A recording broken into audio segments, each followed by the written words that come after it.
Selamat Hari Natal dan Tahun Baru. Semoga damai Kristus senantiasa melingkupi kita dan memberikan damai di tengah-tengah kita semua.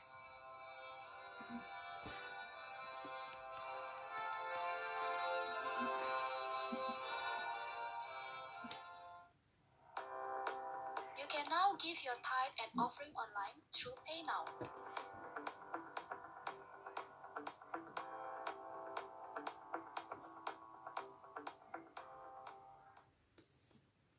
Lalu, masukkan detail pribadi, nama, email, dan nomor telepon, dan juga nama teman atau keluarga yang ikut saudara daftarkan bersama. Setelah Bethany Church Singapura mengucapkan Selamat Hari Natal dan Tahun Baru. Semoga damai Kristus. Di penghujung tahun 2020 ini Tuhan masih menyertai kehidupan kami dan juga jemaat Tuhan dimanapun berada. Kami berdoa biarlah dalam ibadah ini Tuhan hadir, Tuhan melawat dan kasih-Mu terus ada bagi kiranya di minggu-minggu berikutnya kita tetap merasakan lawatan Tuhan melalui setiap ibadah yang ada. Amin. Mari bersama-sama kita satukan hati dan berdoa untuk ibadah ini. Kami bersyukur Tuhan Yesus, di penghujung tahun 2020 ini Tuhan masih menyertai kehidupan kami dan juga jemaat Tuhan dimanapun berada.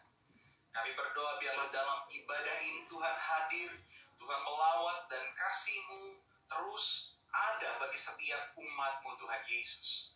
Kami berdoa biarlah hadirat Tuhan ada di setiap rumah-rumah untuk melawat, untuk mengurapi, dan juga untuk merestorasi setiap hati. Ini hati kami persembahkan Tuhan untuk Tuhan Yesus, Allah Juru Selamat kami yang hidup.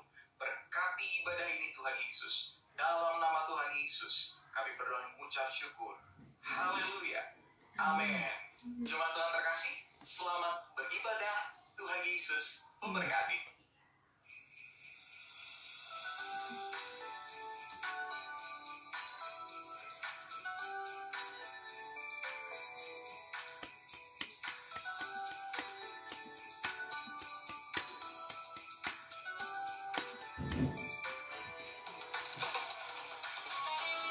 Shalom saudara-saudara, kita memuji Allah kita bersama-sama, amin. Karena kasih-Nya tidak berkesudahan di dalam setiap hidup kita, amin. Mari nyanyikan pujian ini bersama-sama. Kasih Allah tak berkesudahan, selalu baru setiap hari. Rahmat-Nya pun tak pernah berakhir.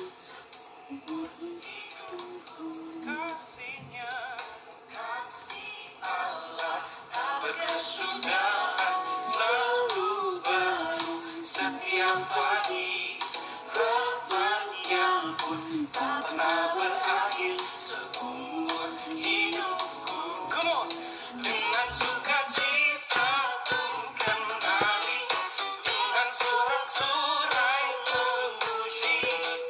Ku naikkan pujian, haleluya, nyanyi baginya sang raja, nyanyi baginya sang raja. Kasih-Nya Allah tak berkesudahan, selalu baru setiap hari. Rahmat-Nya pun seumur hidupku. Dengan sukacita ku kan menari, dengan sorak-sorai memuji. Ku naikkan pujian, haleluya, nyanyi baginya sang raja, nyanyi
keselamatanku.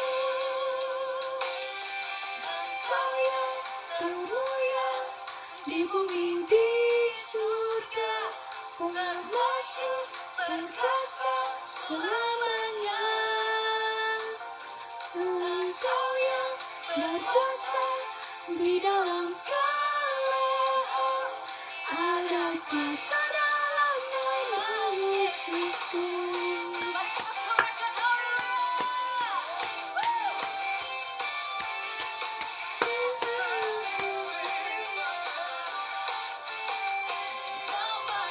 Tuhanku, menara yang teguh, kota benteng perlindunganku,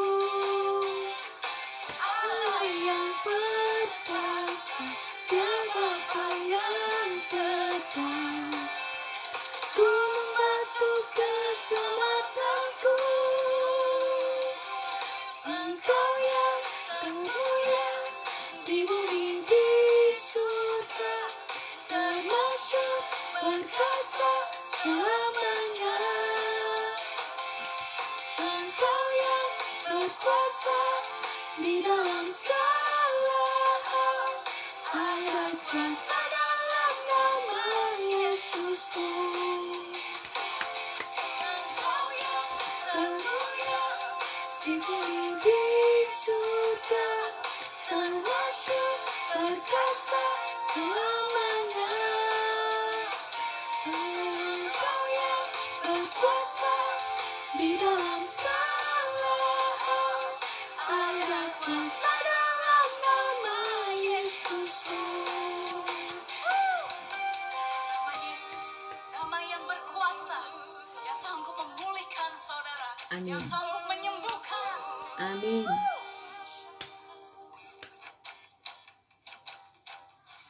Nama di atas segala nama, nama yang telah membebaskanku.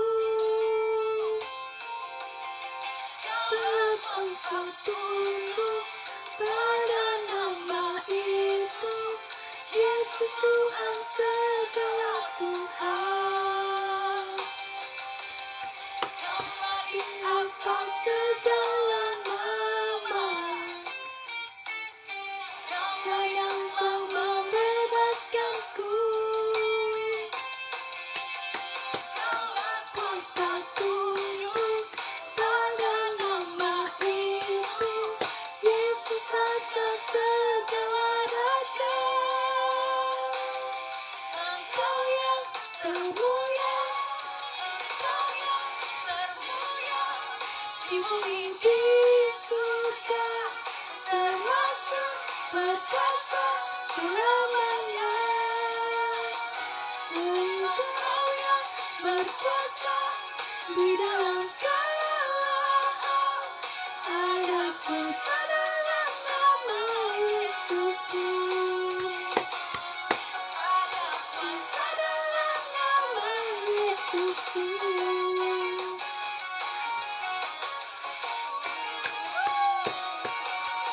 Haleluya.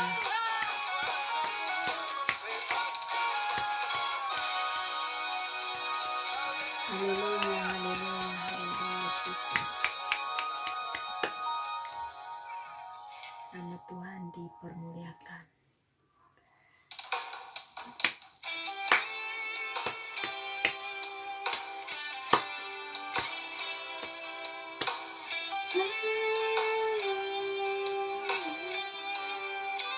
Come into your presence this morning, God.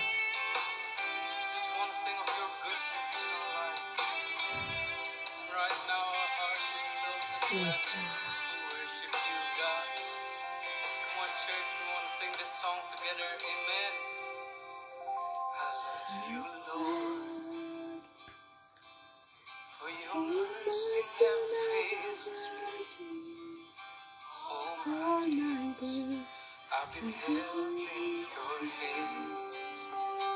From the moment that I wake up until I lay my head, I will sing of the goodness of God. you, Lord. For your mercy never fails me. All my days I've been held in your hand.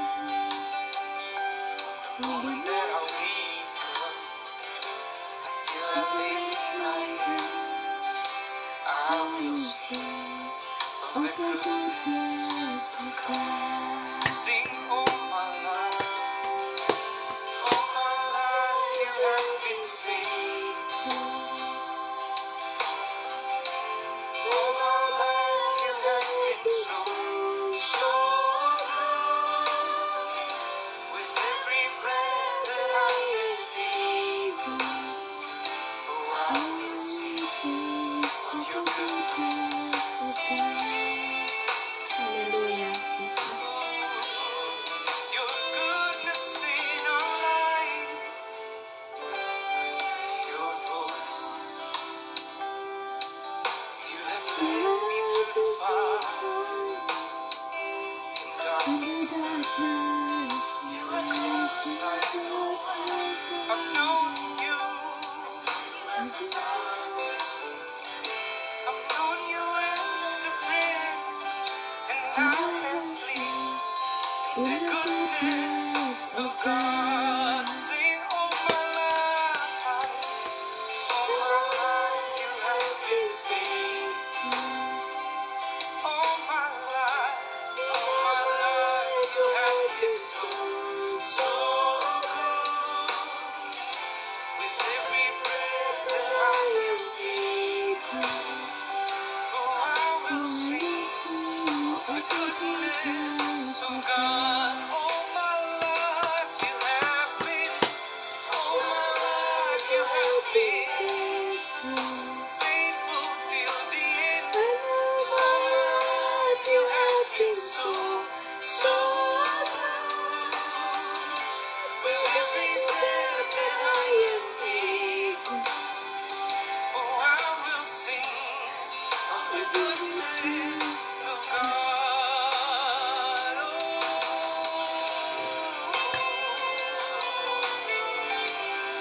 We worship you, Jesus.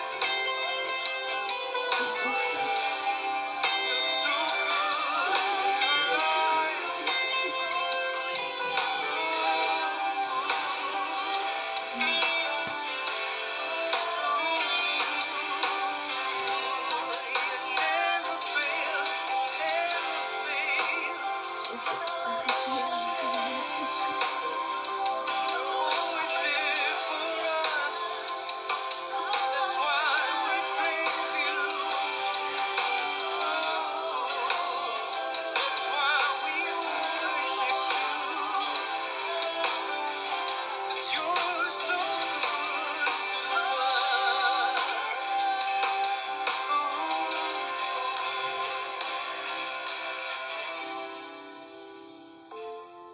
His goodness abounds in all of us. Amen. Come on, sing it. Your goodness is running after me. Your goodness is running after me. With my life laid down, I'm surrendered now. I give you everything. Your goodness is running after me. Your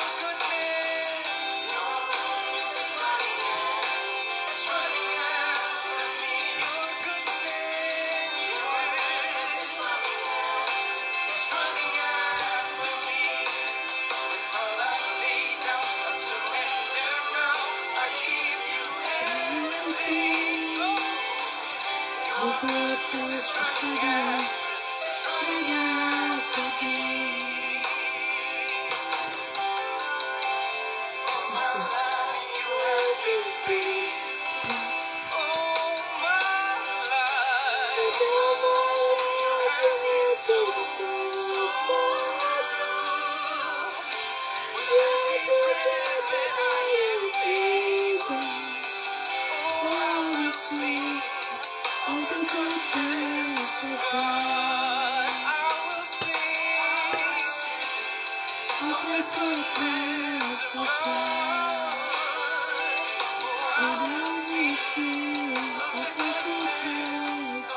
Haleluya.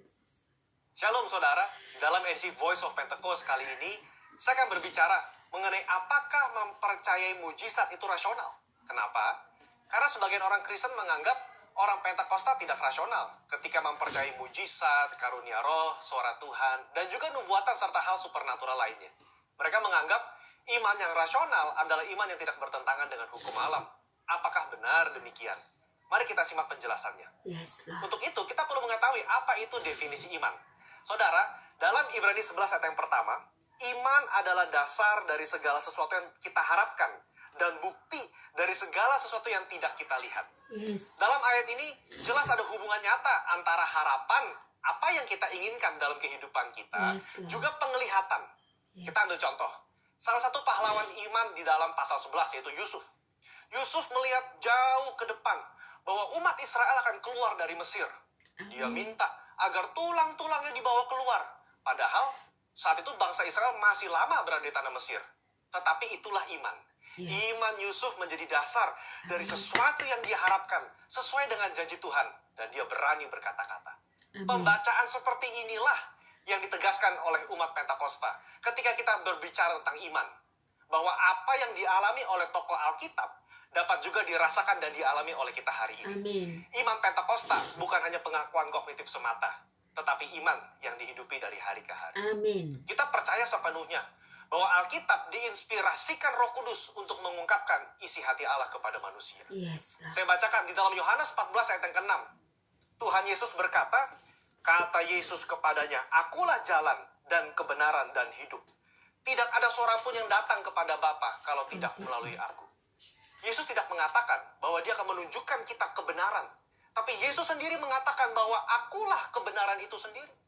Jadi jika Yesus adalah kebenaran, maka apa saja yang dikatakan oleh dia adalah benar adanya. Yes. Dengan demikian, kita dapat percaya kepada dia yang berjanji. Sesungguhnya barang siapa percaya kepadaku, ia akan melakukan juga pekerjaan-pekerjaan yang aku lakukan. Bahkan pekerjaan-pekerjaan yang lebih besar daripada itu. Amin. Sebab aku pergi kepada Bapa. Amin. Berarti, Yes. kalau iman kita kepada Allah yang sanggup berbuat mujizat di Alkitab, kita juga berperilaku dan bertindak bahwa Allah sanggup berbuat mujizat di zaman now. Yes, Nah, haleluya. hal inilah yang kadang menjadi kendala bagi sebagian orang Kristen. Amin, ayat Bagi Tuhan. mereka, iman yang rasional adalah iman percaya yang tidak bertentangan dengan hukum alam. Yes. Kalau ada mujizat atau hal supernatural terjadi, mereka beranggapan berarti Allah sedang melawan hukum alam yang dibuatnya sendiri. Pemahaman ini dikenal dengan teori deisme. Yes. Menurut Dallas Willard, ada dua jenis penganut teori deisme. Deisme asli dan deisme Alkitab. Penganut deisme Alkitab adalah mereka yang mengakui mujizat terjadi di zaman Alkitab, tetapi meragukan bahwa Allah masih bertindak dan berbicara dengan pola yang sama sekarang seperti di Yes, Alkitab. haleluya. Dengan kata lain, Allah mengundurkan diri setelah Alkitab selesai ditulis. Kalau penganut deisme asli, lebih ekstrim lagi. Mereka percaya Allah tidak terlibat aktif dalam dunia manusia setelah alam semesta diciptakan. Dunia hanya berputar kepada poros ilmu pengetahuan dan hukum alam saja. Nah, konsep ini, saudara, dipelopori oleh David Hume dan Baruch Spinoza. Baruch Spinoza berkata, mujizat tidak mungkin terjadi. Kenapa? Karena jika Allah melakukan hal yang supernatural, maka dengan sendirinya Allah melawan hukum alam yang diciptakannya sendiri. Sehingga ada inkonsistensi dalam diri Allah. Pemikiran ini nggak tepat. Karena mereka mengabaikan sosok Allah yang berdaulat, yang ada di luar dimensi ruang dan waktu manusia. Yes. Ketika mujizat terjadi, Allah tidak menentang hukum yang dibuatnya sendiri. Tapi dia mengintervensi agar maksud dan tujuan ilahinya tercapai. Amin. Sebagai ilustrasi, jika saudara melepaskan buah apel, maka apel tersebut akan jatuh ke tanah. Tapi jika tiba-tiba ada seseorang menangkap apel tersebut sebelum menyentuh tanah, maka bisa dikatakan orang tersebut telah mengintervensi hukum gravitasi. Yes. Bukan mengubah atau bahkan meniadakannya. Sama dengan mujizat. Allah tidak mengubah atau menentang hukum yang dia ciptakan sendiri. Yes. Dia hanya mengintervensi agar maksud dan tujuan ilahinya tercapai. Amin. Orang percaya harus hati-hati terhadap paham deisme ini. Karena kalau tidak, Ini akan mempengaruhi cara kita melihat dan menafsir fenomena ilahi. Yes, Orang betul. yang percaya kepada paham deisme akan selalu menolak klaim mujizat dan hal supernatural lainnya. Betul. Meskipun bukti-bukti di lapangan berbicara sebaliknya. Mungkin saudara pernah mendengar argumen dari 1 Korintus 13 ayat 8 dan 10. Saya bacakan. Kasih tidak berkesudahan, nubuat Yes. akan berakhir, bahasa roh akan berhenti, pengetahuan akan lenyap. Tetapi jika yang sempurna tiba, maka yang tidak sempurna itu akan lenyap. Banyak. Karunia nubuatan, suara Tuhan, bahasa bahasa roh, roh, dan mujizat dan mujizat. seharusnya sudah lenyap sekarang. Kenapa? Karena yang sempurna sudah tiba. Mereka berpikir yang sempurna itu adalah ketika Alkitab selesai ditulis. Padahal, kalau dilihat dari konteks tulisan Paulus secara menyeluruh, banyak teolog dan gereja mengafirmasi bahwa yang dimaksud dengan sempurna itu adalah kedatangan Yesus kali yang kedua untuk menjemput umatnya.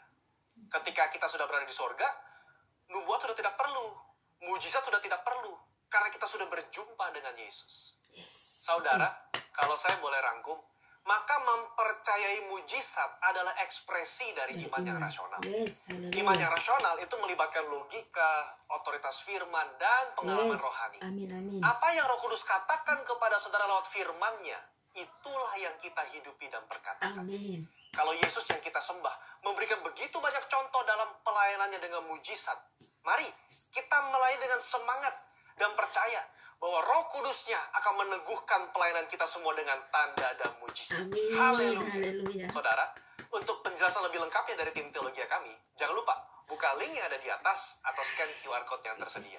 Tuhan Yesus memberkati. Amin. Amin. Mari kita sama-sama membaca firman Tuhan dari Mazmur 91. Dalam lindungan Allah. Orang yang duduk dalam lindungan yang maha tinggi dan bermalam dalam naungan yang maha kuasa, Akan berkata kepada Tuhan, tempat perlindunganku dan kubu pertahananku, Allahku yang kupercayai. sungguh dialah yang akan melepaskan engkau dari jerat penangkap burung, dari penyakit sampar yang busuk. Dengan kepaknya ia akan menudungi engkau. Di bawah sayapnya engkau akan berlindung. Kesetiaannya ialah perisai dan pagar tembok. Engkau tak usah takut terhadap kedahsyatan malam, terhadap panah yang terbang di waktu siang, Terhadap penyakit sampar yang berjalan di dalam gelap. Terhadap penyakit menular yang mengamuk di waktu petang. walau 1.000 orang rebah di sisimu dan 10.000 di sebelah kananmu, tetapi itu tidak akan menimpamu. Engkau hanya menontonnya dengan matamu sendiri dan melihat pembalasan terhadap orang-orang fasik. Sebab Tuhan ialah tempat perlindunganmu, yang maha tinggi telah kau buat tempat perteduhanmu. Amin. Malapetaka tidak akan menimpa kamu, dan tulah tidak akan mendekat kepada kemahmu. Sebab malaikat-malaikatnya akan diperintahkannya kepadamu untuk Amin. menjaga engkau di segala jalanmu. Amin. Mereka akan menatang engkau di atas tangannya, supaya kakimu jangan terantuk kepada batu. Singa dan ular tedung akan kau langkahi, engkau akan menginjak anak singa dan ular naga. Sungguh hatinya melekat kepadaku, maka aku akan meluputkannya. Aku akan membentenginya, sebab ia mengenal namaku. Bila ia berseru kepadaku, aku akan menjawab. Aku akan menyertai dia dalam kesesakan. Aku akan meluputkannya dan memuliakannya. Dengan panjang umur akan kukenyangkan dia, dan akan kuperlihatkan kepadanya keselamatan daripadaku. Mari kita terus berdoa untuk Pentakosta ketiga. Pentakosta ketiga adalah pencurahan Roh Kudus yang dahsyat di zaman ini, melebihi yang terjadi di Azusa Street. Pentakosta ketiga akan mengakibatkan penuaian jiwa yang terbesar dan yang terakhir sebelum Tuhan Yesus datang kembali. Yes, Lord. Pentakosta ketiga akan membangkitkan generasi Yeremia, yaitu anak-anak muda yang dipenuhi Roh Kudus, cinta mati-matian kepada Tuhan Yesus, tidak kompromi terhadap dosa, dan akan bergerak untuk memenangkan jiwa. Pentakosta ketiga lahir di Indonesia dan bergerak ke bangsa-bangsa. Gerakan ini dari timur ke barat dan akan kembali ke Yerusalem. Pentakosta ketiga akan memberikan kuasa untuk menyelesaikan amanat agung, dan setelah itu Tuhan Yesus datang kembali. Amin. Amin. Amin.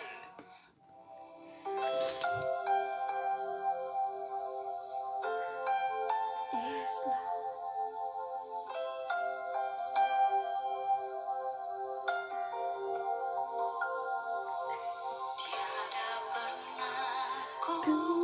ragukan kasih setiamu ya Tuhan.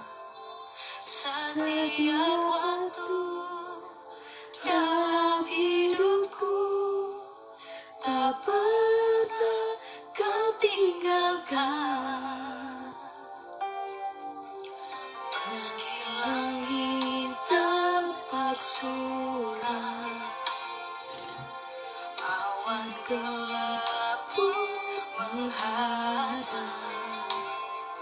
Hadapi badai, lewati gelombang, tak pernah kau tinggalkan diriku.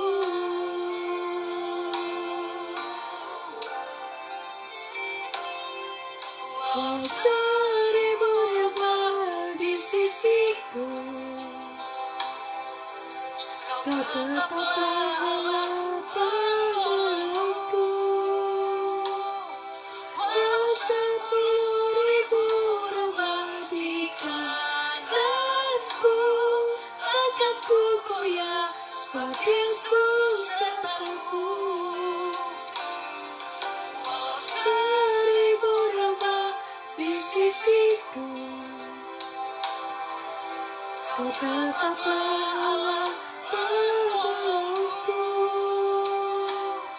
Walau 10.000 rebah di kananku, takkan ku goyah sebab Yesus sertaku.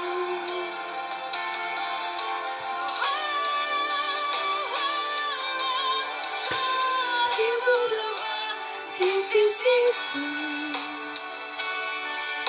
kau tetaplah Allah penolongku.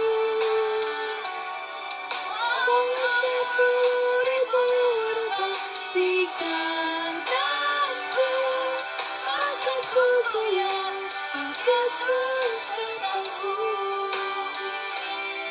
Takkan ku goyah sebab Yesus sertaku. Takkan ku goyah sebab Yesus sertaku. Kami sembah Kau Tuhan. Saudara, apapun yang saat ini sedang kau alami, pergumulan apapun yang saat ini sedang kau hadapi, percaya bahwa Tuhan selalu beserta dengan engkau. Tuhan Yesus tidak pernah meninggalkan engkau. Mari saat ini sama-sama kita sembah Dia. Kami sembah Engkau Tuhan. Bentuk iman kami percaya kepadamu. Haleluya, syahid kadalamu. Haleluya, kami sembah Tuhan.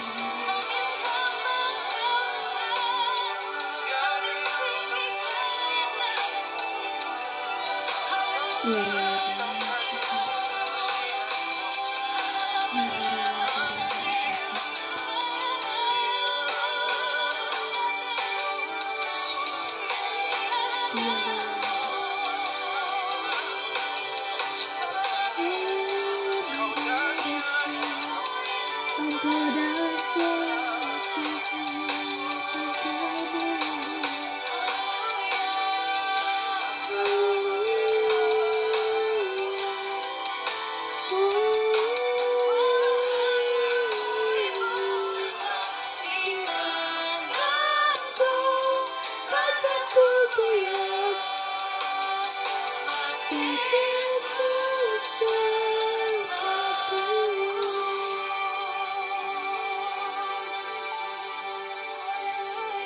Thank you, Jesus. Shalom saudara yang dikasih Tuhan. Beberapa hari lagi kita akan memasuki tahun 2021. Tidak terasa kita sudah ada di penghujung tahun. Dan waktu saya mulai berdoa, Tuhan ingatkan pesan-pesan Tuhan untuk saya dan saudara. 3 langkah hidup berbahagia di masa sukar. Tahun 2020 mungkin ada banyak pengalaman yang menyedihkan atau juga bahkan mujizat yang saudara alami. Dan tahun 2021 Kita belum tahu apa yang akan terjadi. Tetapi kita tahu pasti apa yang Tuhan firmankan itu pasti akan terjadi di dalam hidup kita. Ulangan 31 ayat 8 itu adalah janji Tuhan untuk saudara dan saya. Sebab Tuhan, Dia sendiri akan berjalan di depanmu, Dia sendiri akan menyertai engkau, Dia tidak akan membiarkan engkau dan tidak akan meninggalkan engkau. Janganlah takut dan jangan patah hati, jangan patah semangat, karena ini janji Tuhan untuk saya dan saudara. Jadi mari kita berjalan bersama dengan Dia. Kita melangkah, ada bagian Tuhan menggenapi apa yang sudah dijanjikannya, tapi juga ada bagian kita harus melangkah. Kalau kita nggak pernah melangkah, bagaimana Tuhan bisa bekerja di dalam hidup kita? Karena langkah berbicara tentang iman. Waktu kita melangkah, itu juga berbicara tentang kepercayaan kita kepada Dia. Bahagia, setiap kita pasti ingin bahagia. 3 langkah hidup berbahagia di masa sukar. Masa sukar pasti terjadi, tetapi bukan pasti akan menghancurkan hidup kita kalau kita mempercayai firman-Nya dan kita melangkah untuk Tuhan bisa menggenapi firman-Nya. Kalau kita berbicara tentang bahagia, setiap kita ingin bahagia. Saudara mungkin bukan tidak asing lagi setiap ada yang dalam pernikahan selamat berbahagia gitu ya. Semua selalu ingin bahagia. Orang bekerja, sekolah, dan juga pergi liburan tentu kepinginnya bahagia. Bahagia dicari oleh banyak orang. Ingatlah, kebahagiaan itu tidak bergantung pada siapa kita atau apa yang kita miliki. Kebahagiaan hanya bergantung pada apa yang kita pikirkan. Nah, kalau saudara dan saya memikirkan kebahagiaan itu berdasarkan firman Tuhan, maka Allah pasti menggenapi di dalam kita. Di dalam bahagia saya menemukan 3 hal yang terkandung, yaitu kebenaran, damai sejahtera. Orang bahagia itu pasti mengalami damai sejahtera dan juga sukacita. Ternyata 3 hal ini dikerjakan oleh satu pribadi yang bernama Roh Kudus, yaitu Allah sendiri. Roma 14 ayat 17 menuliskannya. Hambatan tidak menghentikan kita untuk berbahagia. Masalah tidak akan bisa menghentikan untuk kita bisa berbahagia. Orang lain tidak bisa menghentikan kita untuk bahagia. Cuma satu yang bisa menghentikan untuk kita berbahagia. Siapa? Kita sendiri. Karena kebahagiaan adalah sebuah keputusan. Hari ini saya mengajak setiap saudara, ambillah keputusan untuk hidup berbahagia. Dan saya percaya tahun yang baru akan menjadi tahun yang luar biasa di mana hidup saudara berbahagia. Mari bersemangat. Apa yang dituliskan dalam Amsal 18 ayat 14. Orang yang bersemangat dapat menanggung penderitaannya. Tapi siapa yang akan memulihkan semangat yang patah? Bersemangat sangat perlu. Dasar dari semangat kita, karena kita mempercayai Allah kita di dalam Yesus Kristus itu setia dan pasti memenuhi janjinya. Mari kita belajar 3 langkah hidup berbahagia di masa sukar. Persiapkan diri kita, dan kita akan melihat sesuatu yang luar biasa yang Tuhan kerjakan di dalam hidup kita. Yang pertama, langkah yang pertama adalah singkirkan penghalang. Penghalang yang menghalangi langkah-langkah kita. Langkah adalah satu sikap berjalan yang ingin menuju ke satu tempat yang menjadi tujuan daripada kita. Singkirkan penghalang. Karena penghalang hanya akan membuat langkah kaki kita terhenti atau juga memperlambat. Dan saya diingatkan ketika saya berjalan, saya suka jogging ya. Jadi waktu saya berjalan, satu kali langkah kaki saya begitu kayak nggak enak di kaki saya. Sakit, tapi tidak terlalu sakit sekali. Tapi saya tidak bisa langkah cepat.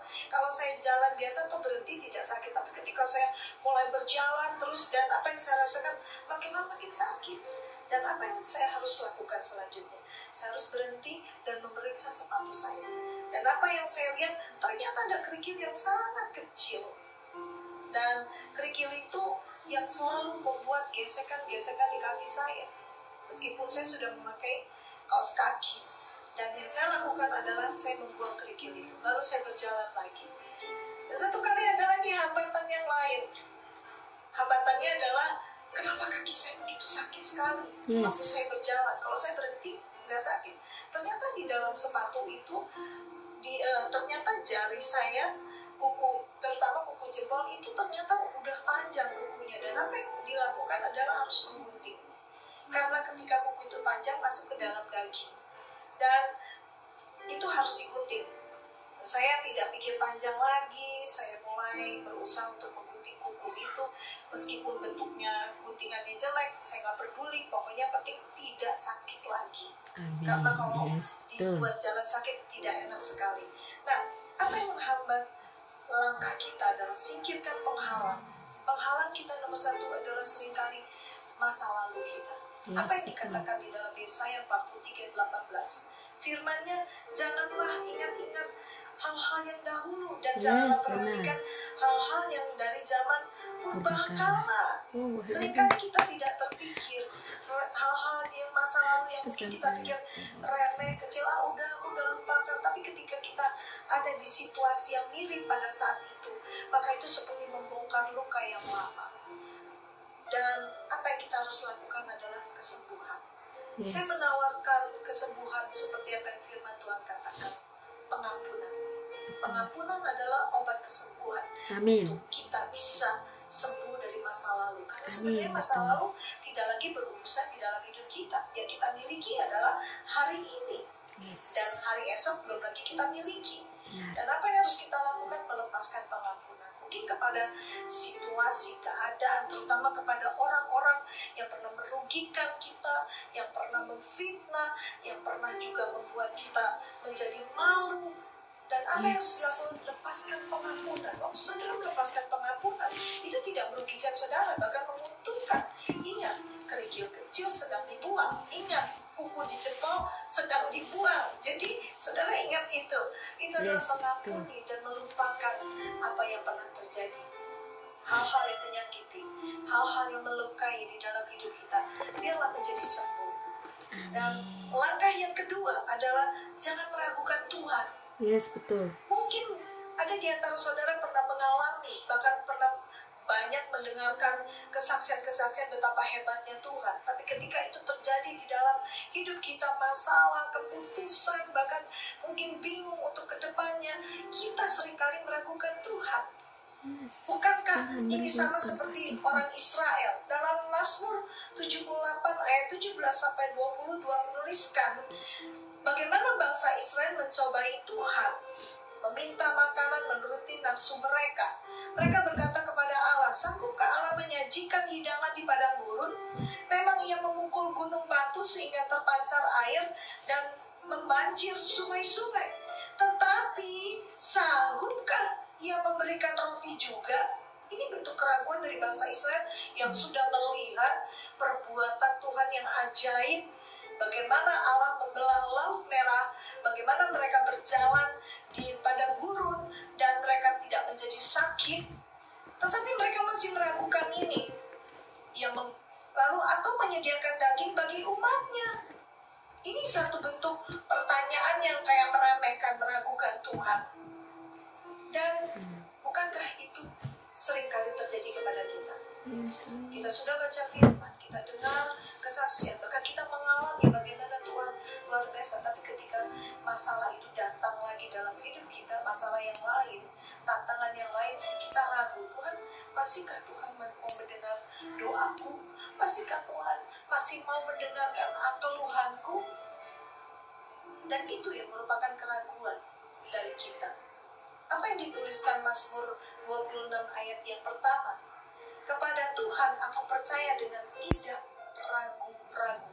Ini Daud menuliskannya. Dan kita tahu Daud adalah seorang pahlawan. Di dalam peperangan yang terjadi, Daud selalu mengalami kemenangan. Yakobus 1 ayat 8 dikatakan, sebab orang yang mendua hati tidak akan tenang dalam hidupnya. Kalau saya boleh katakan mendua hati, orang yang mendua hati itu biasanya hidupnya ragu-ragu. Dan itu tidak menjadi tenang. Nah, Tuhan ingatkan kepada kita, biarlah kita tidak meragukan Tuhan. Singkirkan penghalang. Yang pertama, singkirkan penghalang yang menghalangi langkah kita. Yang kedua, biarlah kita tidak meragukan Tuhan. Yes, Hari betul. ini kita boleh ada, boleh bernafas. Itu adalah satu bukti kasih Tuhan. Amin. Jangan ragukan, karena waktu kita hidup, kita bernafas hari ini, masih ada kesempatan untuk hidup menjadi lebih baik. Masih ada kesempatan untuk kita bisa bertobat. Masih ada kesempatan untuk kita bisa menyenangkan Tuhan dan menyenangkan Yes, Lord. sesama kita. Langkah yang ketiga, biarlah hidup kita dipimpin oleh Oleh Roh Roh Kudus. Kudus. Karena Roh Kudus adalah pribadi Allah. Roh Yes. Kuduslah yang membawa kita bisa mengenal Dia. Roh Kuduslah yang akan memampukan kita untuk melewati langkah-langkah yang tidak mudah. Yes, Tetapi betul. kalau kita ada di dalam kuasa Roh Kudus, saudara akan dipimpin. Roh Kudus adalah Roh Allah, dan saudara, langkah saudara tidak akan pernah salah. Keputusan yang kita ambil tidak akan pernah salah. Nabi Yeskiel mendapat penglihatan yang dituliskan dalam Yeskiel 47 ayat 1 sampai ke 5. Bagaimana air yang keluar dari bait Allah lalu mengalir dan keluar dan mengalir dan akhirnya membentuk sungai yang ada. Dan saya melihat ini sebagai air salah satu gambaran daripada Roh Kudus. Yes, benar. Ada berbagai macam gambaran atau simbol dari Roh Kudus, minyak, angin, bahkan juga merpati dan anggur, dan salah satunya juga api, dan satu lagi adalah air. Dan Yes. air, biarlah kita ditenggelamkan oleh Roh Kudus, sebab Yes. ketika kita hidup dipimpin Roh Kudus, itu akan berbeda dari apa yang dituliskan dari kitab Yeskiel ini. Bagaimana kita harus ditenggelamkan? Bukan saja ditenggelamkan hanya di batas pergelangan kaki atau bahkan sampai lutut, bahkan sampai pinggang, tetapi benar-benar semuanya ditenggelamkan. Berarti Yes, kalau Lord. kita berjalan mau dituntun oleh Roh Kudus, kita harus menyerahkan semuanya. Biarlah kita berjalan di dalam Roh, sebab Roh Kudus, Roh Allah tidak pernah salah. Kenapa kita perlu ditenggelamkan? Karena waktu ditenggelamkan, daging kita mati. Saudara Yes. pernah lihat orang yang mati karena kelelep di air? Karena tidak bisa bernafas. Secara rohani, kita bisa katakan bahwa kita perlu ditenggelamkan supaya daging ini mati. Daging ini kuat, roh ini penurut. Jadi kalau kita hidup dituntun Roh Kudus, seharusnya kita menjadi orang-orang yang menurut sesuai dengan firman Tuhan. Yes, Apa yang Lord. dikatakan di dalam Roma 8 ayat 5 sampai 6? Sebab mereka yang hidup menurut daging memikirkan hal-hal yang dari daging. Mereka yang hidup menurut roh memikirkan hal-hal yang dari roh. Karena keinginan daging adalah maut, tetapi keinginan roh adalah hidup dan damai sejahtera. Amin. Kebahagiaan. Jadi relakan diri saudara, dan ketika Roh Kudus menginginkan langkah-langkah selanjutnya, percayalah bahwa itu adalah langkah Tuhan dan tidak salah. Tenggelamkan diri saudara dalam hadirat Tuhan. Waktu saudara membaca firman Tuhan, waktu saudara berdoa, waktu saudara memuji dan menyembah Tuhan, oh, saudara membiarkan dirimu tenggelam dalam hadiratnya. Waktu saudara berjalan di dalam kebenaran firman Tuhan, hidup kudus, itu namanya saudara sedang ditenggelamkan.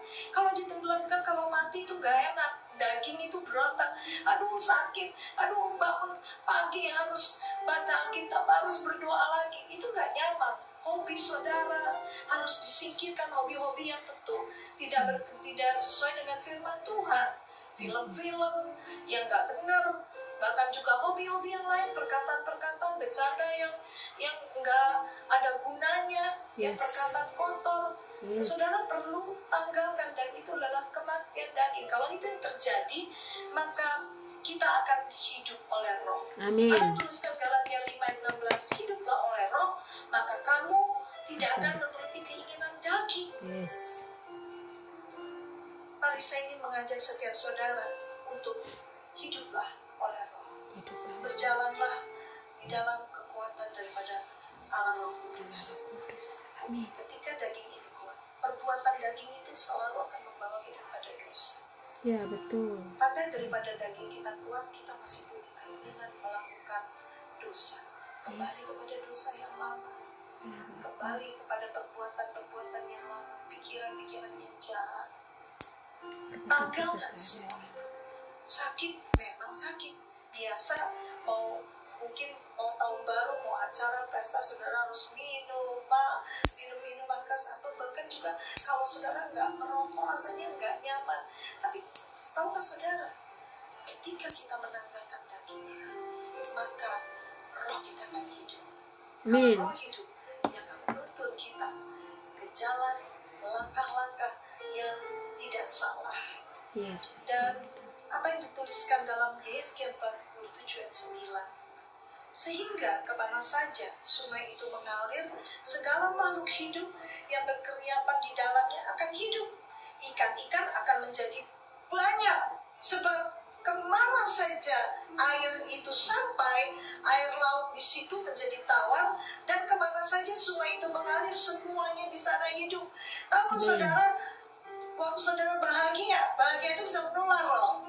Yes, betul. Orang yang hidupnya berbahagia itu pasti akan menjadi berkat buat banyak orang. Ketika saudara ditenggelamkan di sungainya Tuhan, dalam hadirat Tuhan, daging saudara mati, keinginan-keinginan yang berdosa mati. Roh hidup itu adalah keinginan-keinginan untuk memuliakan Tuhan, menyenangkan Tuhan, keinginan-keinginan yang datang daripada Tuhan, dan keinginan untuk berjalan sesuai dengan firman Tuhan. Maka yang terjadi adalah saudara akan berbahagia. Saudara akan hidup.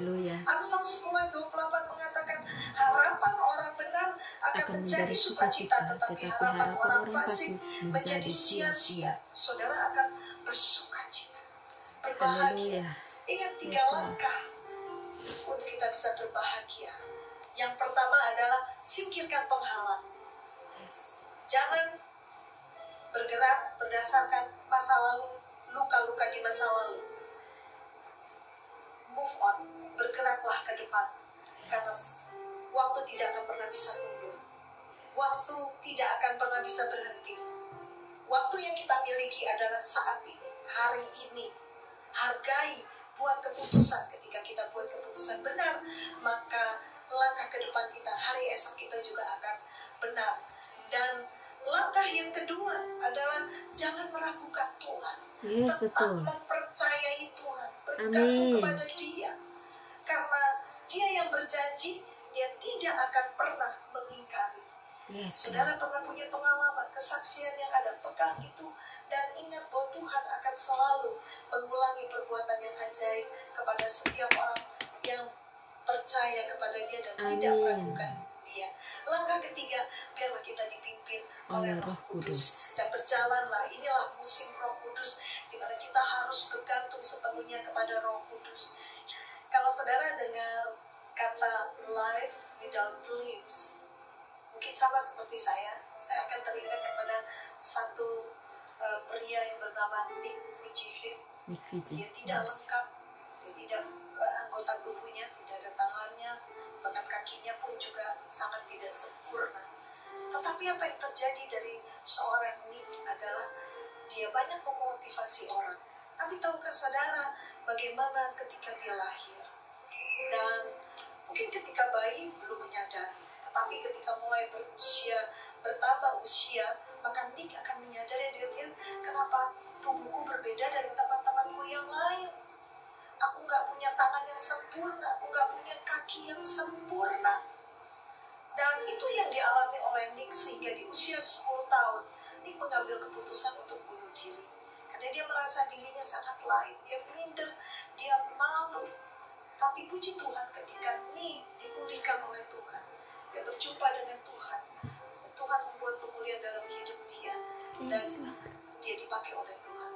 Dan sesuatu mujizat, sesuatu yang luar biasa Tuhan kerjakan. Seorang pria yang tidak sempurna, tapi hari ini memiliki 3 orang anak, istri, dan rumah tangga yang berbahagia. Apa saudara, kebahagiaan nih ketika dia mengambil keputusan, memikirkan penghalang di dalam hidup dia, yaitu apa? Rasa malu diri dia sendiri. Amin. Langkah kedua yang dilakukan Nick adalah dia tidak meragukan Tuhan. Tuhan yang berjanji dalam hidup dia.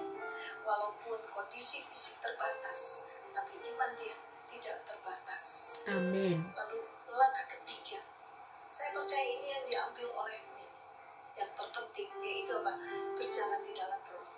Yes, God. tenggelam di dalam hadirat Tuhan, di dalam Roh Kudus, sehingga kedagingannya mati.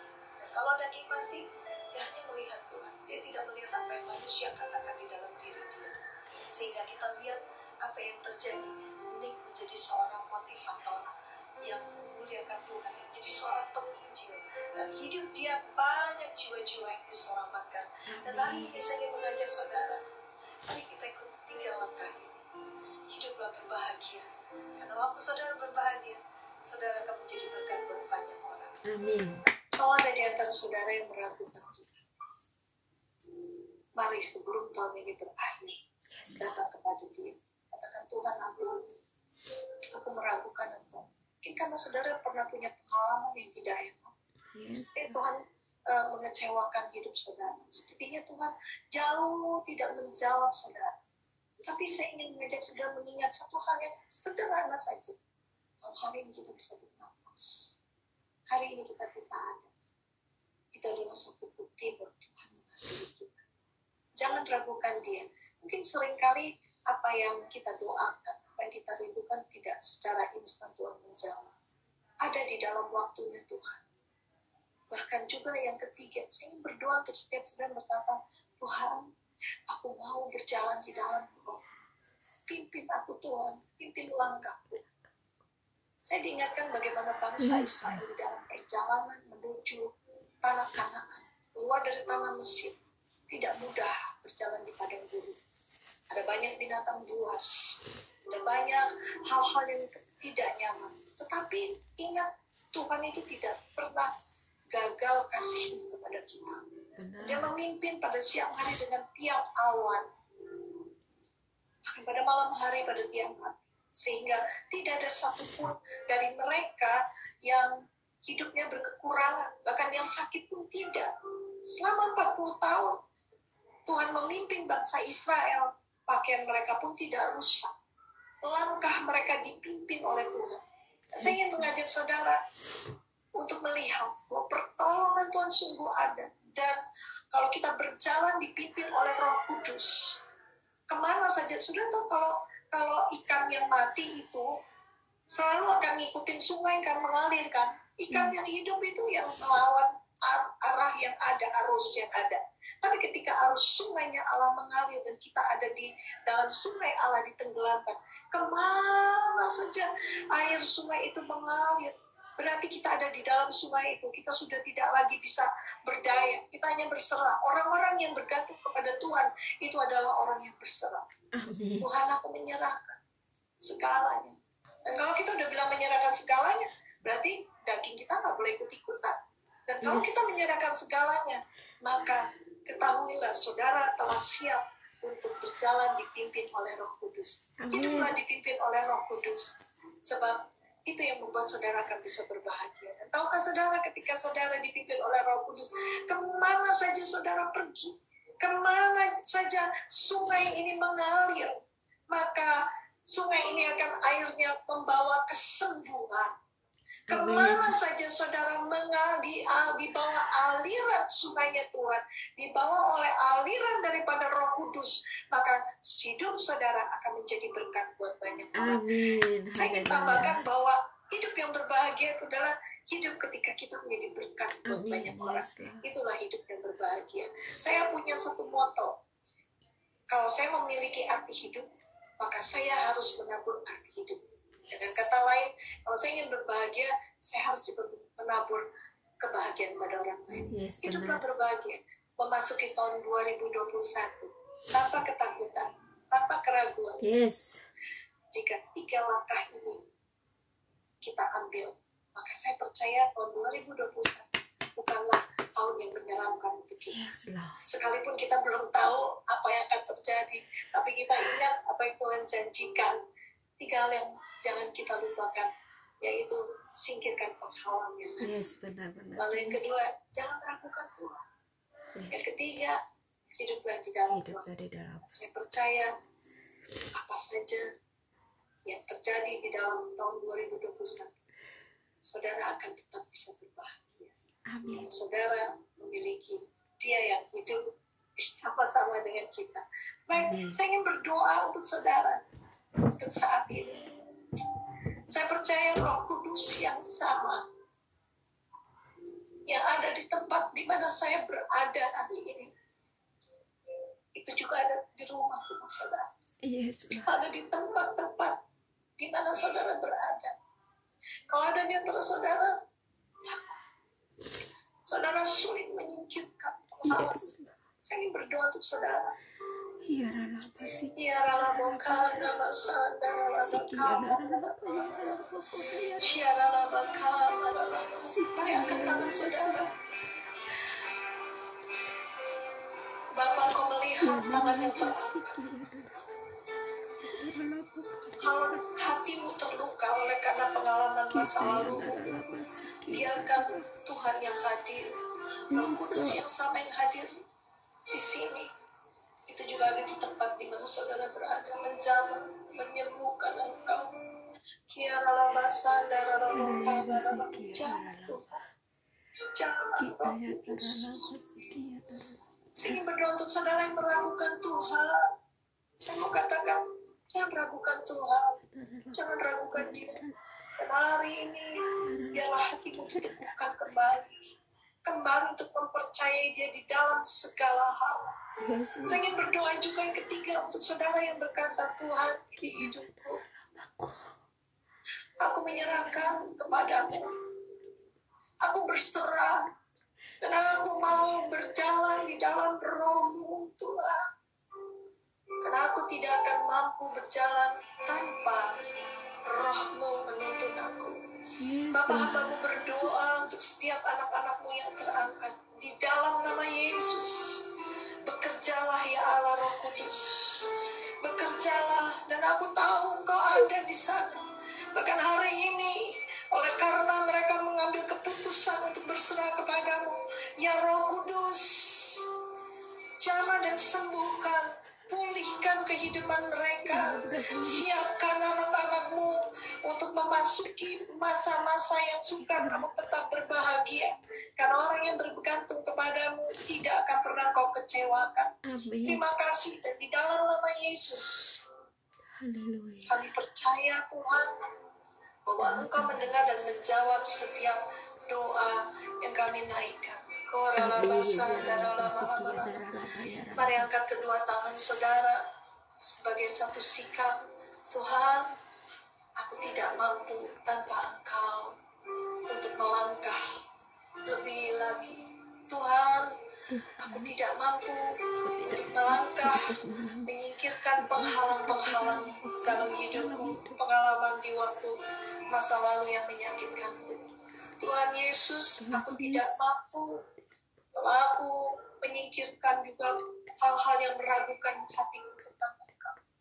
Tuhan, tolong aku untuk aku boleh berjalan di dalam Roh-Mu, sebab aku percaya hanya Engkau yang sanggup, hanya Engkau yang sanggup.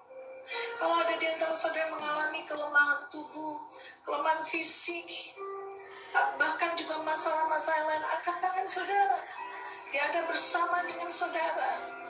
Katakan kepada Dia hari ini, bila Engkau tak besertaku, ku tak mau berjalan. Ku perlu Tuhan, pimpin langkahku dengan kasih karunia-Mu. Pimpin langkahku setiap waktu, berjalan dalam Roh-Mu. Nyatakan Tuhan kemuliaan-Mu, dan berjalanlah denganku.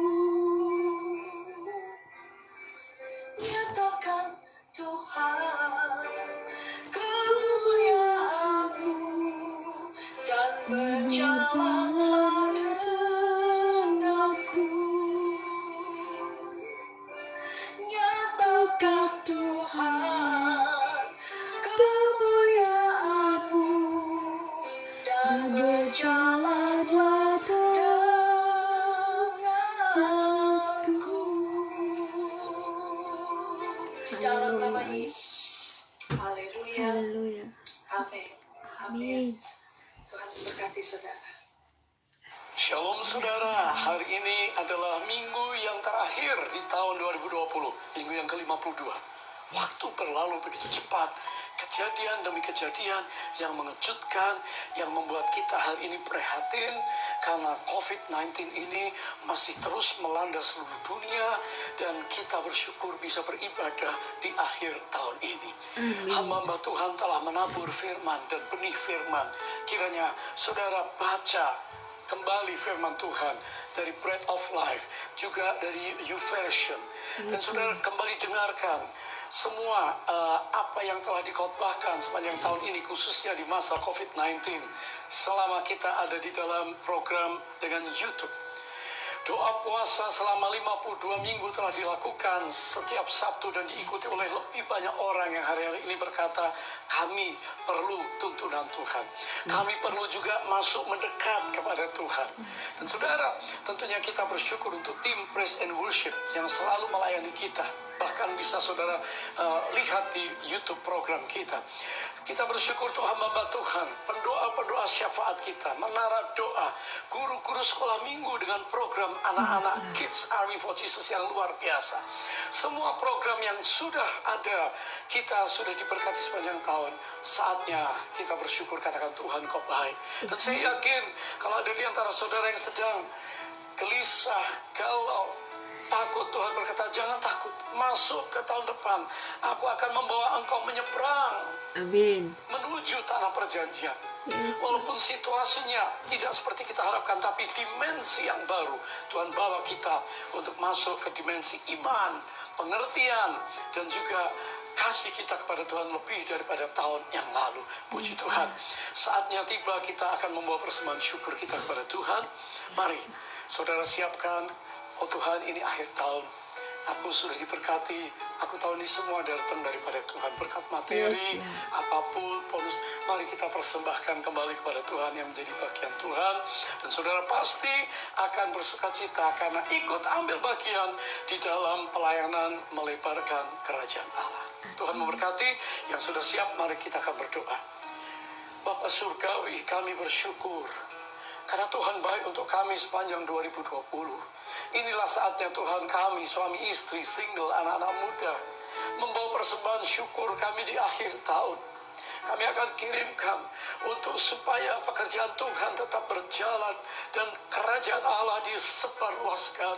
Memberkati setiap persembahan, persepuluhan, korban ucapan syukur, persembahan akhir tahun dikuduskan dalam nama Yesus. Dan kami tahu Firman-Mu berkata, setiap kali kami ketemu Engkau dalam hadirat-Mu, kami tidak akan membawa dengan tangan hampa.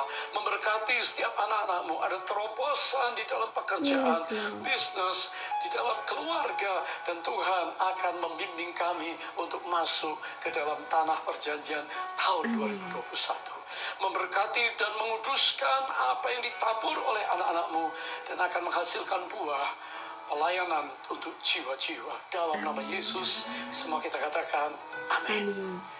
Haleluya. Saudara, keluarga besar BCS, kita akan masuk di ibadah tanggal 3 Januari, kembali ke Hyatt Hotel, tentunya dengan protokol yang ditentukan oleh pemerintah yang sangat ketat.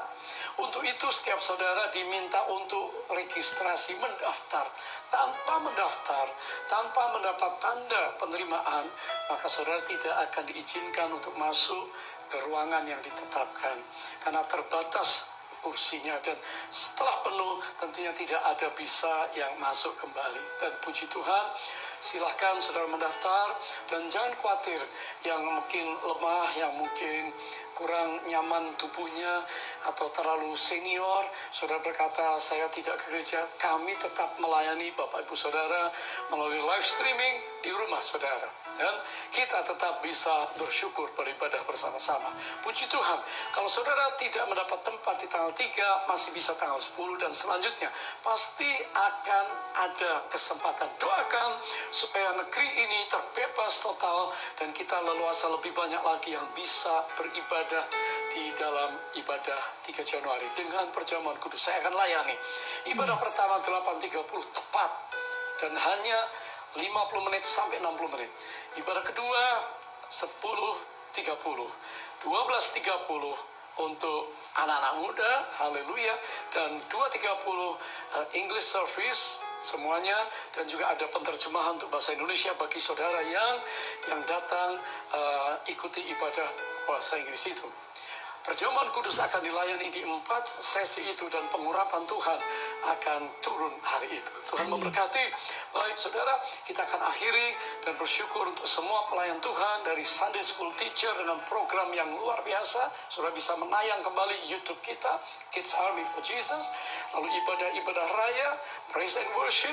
Dan Tuhan memberkati semua pengerja dan seluruh jemaat yang setia mendoakan kami, dan kami berdoa untuk saudara. Mari, angkat tangan kita sama-sama. Sekarang Tuhan, Engkau memberkati keluar masuknya anak-anak-Mu, diberkatilah Engkau.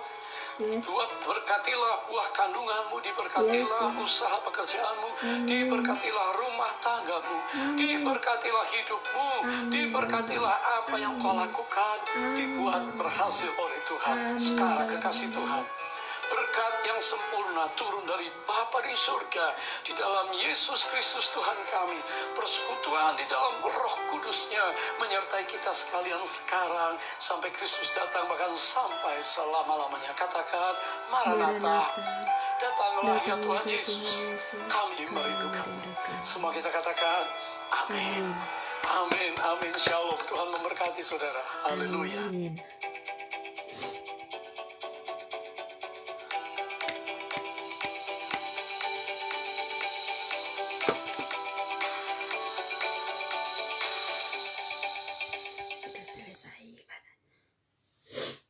Haleluya. Terima kasih Tuhan. Ibadah hari ini sungguh sangat luar biasa. Sangat memberkatiku. Tadi pagi saya ikut hanya setengah saja karena saya masih kerja. Setelah saya bekerja baru saya ikut full. Tapi apa yang Tuhan kerjakan dalam hidup saya hari ini, dari semalam, dari kemarin, Tuhan sangat luar biasa. Tuhan membuka jalan untuk saya. Tuhan menunjukkan kasih setianya. Tuhan menunjukkan kebesaran kuasa-Nya dalam keluarga besar saya. Apa yang saya rasakan benar-benar sangat luar biasa. Benar-benar sangat tidak dapat dikatakan oleh apapun. Oleh ucapan apapun tidak dapat diucapkan.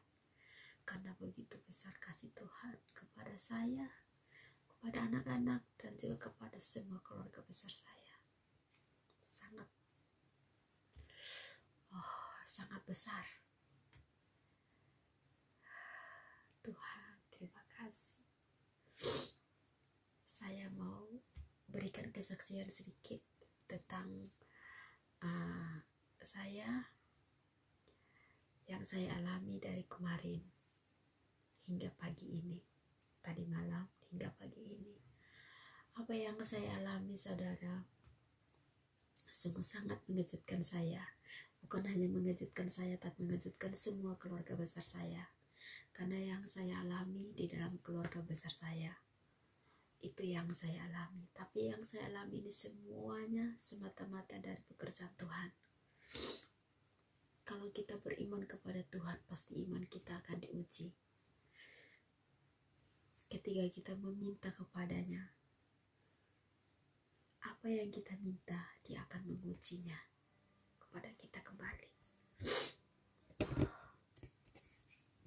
Saya sangat bersukacita dan sangat bersyukur pagi ini. Sebab apa yang saya alami, apa yang saya alami kemarin, tanpa saya sadari, saya tidak tahu apa-apa dari malam kemarin, dari pagi, siang, sampai sore. Saya tidak tahu apapun yang terjadi dengan keadaan saya yang sebenarnya. Tanpa saya tahu, tanpa saya sadari, tanpa saya mengetahuinya, ternyata keluarga saya, anak saya Hadis, berada dalam keadaan sakit yang sungguh sangat, kalau mungkin menurut dunia tidak dapat hidup lagi. Kalau sakit yang dulu-dulu itu sakit itu hanya karena panas tinggi, darah tinggi, begitu saja, karena dia mempunyai gejala tiroid. Tapi di dalam nama Yesus saya percaya semuanya dia sudah sembuh. Supernatural, sangat luar biasa apa yang saya rasakan, oh Tuhan. Sebelum saya tahu kejadian ini, adik saya semalam, adik sepupu saya Novi, tiba-tiba SMS sama saya. Pertama adik kandung saya Rosa, dia SMS, kakak bantu Haris dalam doa, dia ada sakit, bilang seperti itu sama saya. Saya bilang sakit apa, lama baru dia balas. Tiba-tiba adik saya Novi SMS, WhatsApp sama inbox sama saya, kasih tahu cerita begini kejadiannya semua seperti itu. Sampai dia kasih tahu yang terakhir itu, saya sangat terpukul, badan saya sampai panas dingin kayak es gitu. Sebentar dingin, sebentar panas gitu badan saya. Tapi saya tetap bersyukur dan saya sangat berterima kasih kepada Tuhan. Saya tetap mengenalkan dia, saya tetap mengucapkan ayat-ayat firman yang sudah saya pernah baca. Saya baca semua, saya ingat semua ayat firman itu. Saya bukan membaca di Alkitab, tapi saya ingat apa yang saya sudah baca itu, saya ingat kembali semua, dan saya memperkatakannya itu dan menyebut nama anak saya Haris. Saya sangat luar biasa. Saya bilang seperti ini sama Tuhan, ya Tuhan, apa yang kau buat ini kepada saya, ya Tuhan, engkau tahu apa keadaan saya seperti ini, seperti apa keadaan saya seperti ini, engkau tahu semuanya ya Tuhan, dan saya berserah kepadamu. Saya mengatakannya seperti itu. Tidak lama saya membaca pesan yang dikirimkan Novi ke saya. Dia bilang, kakak, kemarin siang tanggal 25 itu mereka pergi mandi kali, dan kali itu di atas gunung jauh dari rumah mereka dengan teman-teman yang lain, karena saya sudah larang mereka jangan pergi kemana-mana, di rumah saja. Ternyata mereka hari itu panas sekali kan, jadi mereka pergi mandinya di kali jauh sedikit dari rumah, di atas bukit. Jadi mereka dan teman-temannya pergi, Novi yang cerita sama saya, pergi, dan mungkin dia langsung masih dalam keadaan panas, dia langsung mandi gitu, jebur ke dalam air. Setelah pulang dari sana mereka tidak cerita apa-apa sama saya.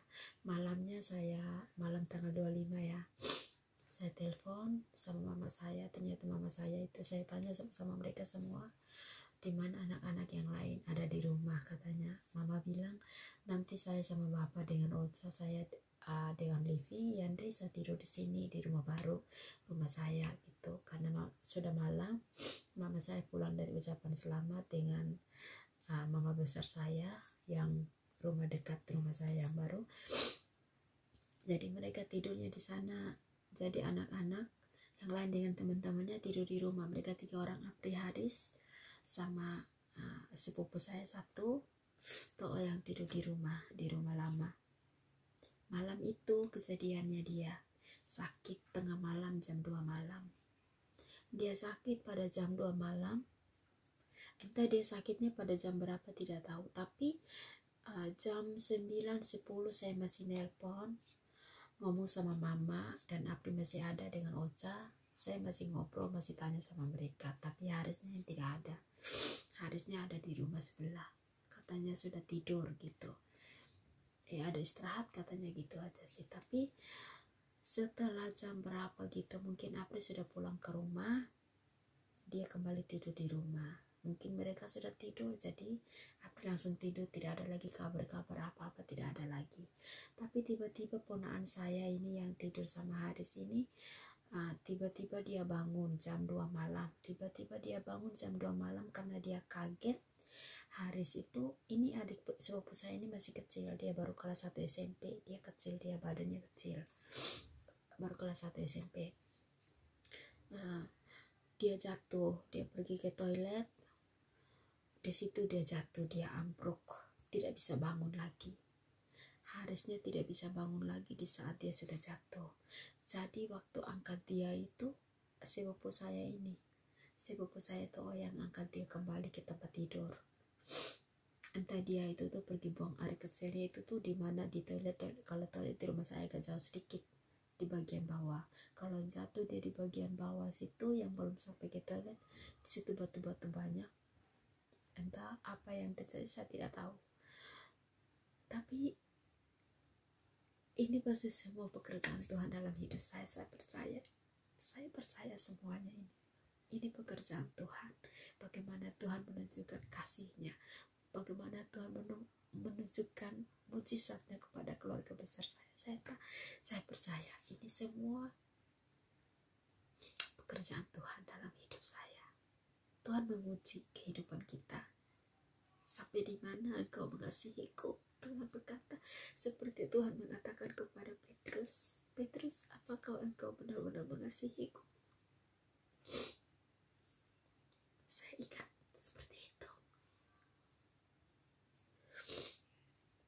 Setelah itu, Haris dibawa ke tempat tidur, langsung tidur.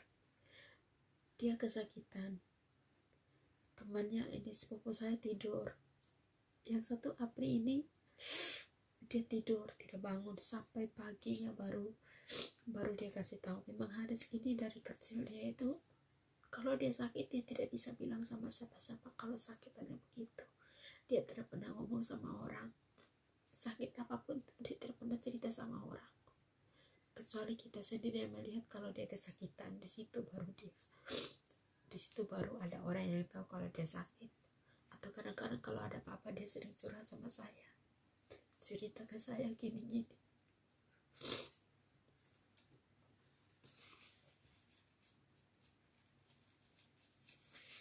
Tapi saya percaya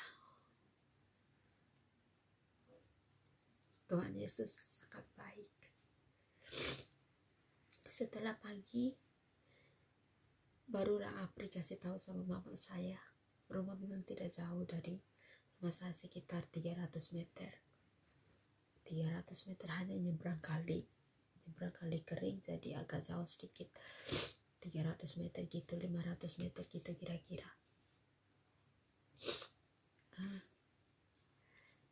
Setelah dikasih tahu, barulah tahu kalau Haris ini ada sakit. Barulah mama saya pulang. Mama saya itu sebenarnya ingin kembali tidur di rumah lama, tapi karena kaki dia sakit, udah malam, jadi tidurlah mereka di rumah baru. Jadi saya bilang, mama tidur aja di situ, saya bilang gitu. Setelah paginya itu sudah tahu, barulah mama saya itu tahu kalau dia sakit. Setelah dia tahu kalau dia sakit, Haris sakit, mereka tidak memberitahukannya kepada saya. Mama melarang mereka untuk tidak memberitahukan kepada saya. Mereka mau lihat keadaannya dulu, katanya seperti itu. Ini cerita ini mama saya yang kasih tahu kembali sama saya waktu saya sebelum saya mendoakan Haris semalam. Mama saya cerita seperti itu kepada saya di saat saya video calling dengan dia semalam. Mama bilang dari pagi sampai detik ini manusia banyak, teman-teman keluarga, bukan manusia ya, keluarga sudah penuh datang menjenguk dia, teman-temannya dia semua, keluarga yang lain penuh datang semua jenguk sama Haris. Ini anak kalau sudah sakit, banyak orang yang datang jenguk dia di rumah. Dia banyak, entah apa itu yang membuat orang-orang tertegun sama Haris gitu. Tapi memang anak ini dia orangnya pendiam, baik, seperti itu. Jadi di saat seharian mereka tidak kasih tahu sama saya. Seharian itu pun saya melakukan tugas saya, melakukan pekerjaan saya seperti biasa.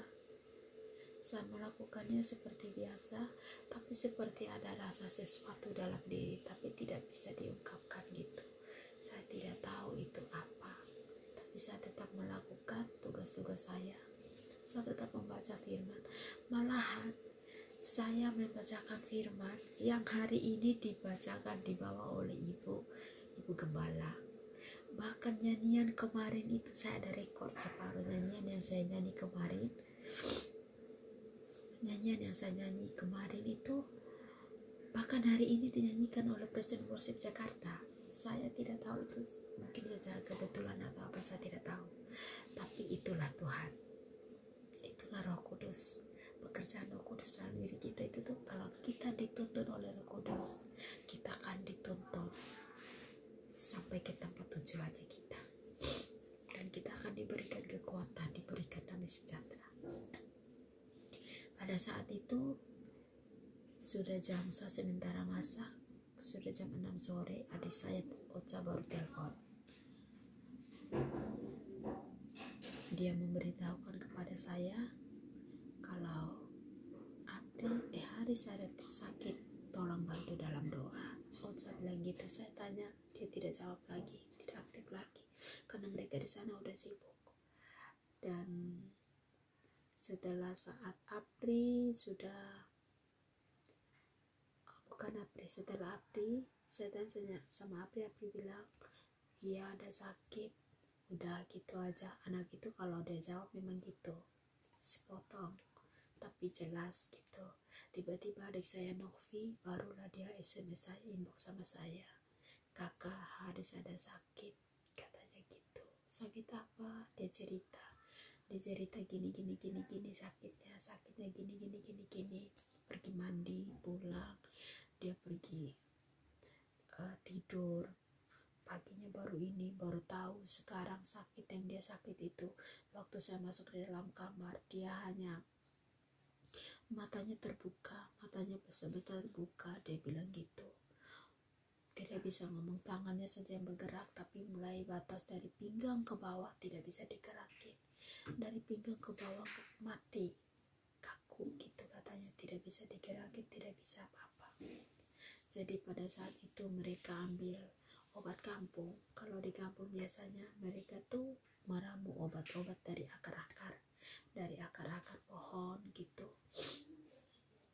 baru mereka balur badannya dengan akar tersebut, akar dicampur dengan air, baru balur di badannya seperti itu. Adik saya Novi cerita seperti itu sama saya. Novi bilang, saya kasihan kakak Haris, saya tidak tahu, ada sepupu saya yang tukang urut, kakak sepupu yang tukang urut, dia kasih tahu tukang urut itu, kakak sepupu saya bilang badan dia hancur, katanya bilang gitu, batas pinggang ke bawah katanya hancur gitu. Saya nggak tahu maksud dia apa ya, saya tidak tahu. Kalau orang yang tukang urut yang biasanya ngomong seperti itu, kalau ada gejala-gejala sakit remuk di tubuh, tangan mereka kan tahu gitu kan. Kalau orang urut tangan mereka tuh tahu badan kita itu tuh yang hancur, yang mana yang sakit, yang mana gitu. Jadi setelah itu saya telepon malamnya karena saya tidak ada pulsa, jadi saya minta pulsa sama teman saya, dikirimin $6. Terus saya suruh nyambung, karena saya mau telepon pakai WhatsApp itu susah, jaringannya error. Barulah saya tanya, setelah tersambung barulah saya telepon, ngomong sama mama bilang, kalau kamu video calling kamu lebih tahu lagi yang sebenarnya kayak gimana.